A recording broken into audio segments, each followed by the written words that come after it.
Wala akong work, so wala akong inaasahang 15 at 30. Kaya talaga naging magaling ako sa money, naging matipid ako, no? Until napalago ko yung pera ko. Kasi wala akong ibang aasahan. Wala akong karapatan para magsabi na, oh, nasa-stress ako, I wanna go shopping.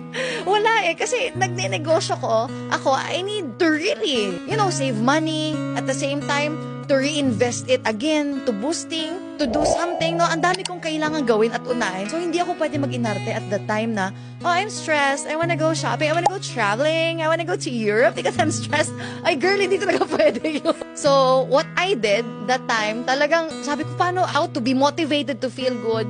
Kaya doon ko naisip na, siguro kinig lang ako ng music, I'll feel good. Diba? Ay, nasa-stress ako, mga ganyan. Oh, siguro kinig lang ako ng music, I'll feel good. And then, I really felt better that time. And sabi ko na, ito lang pala yung solusyon. Yung mga kasabayan ko na ng mga, syempre, teenagers din, no? I'll go pigging out, mga ganon. Sabi ko, buti ka pa may pangkain sa labas. Ako hindi. Ano na lang. Just brain conditioning that is, that is practical for you.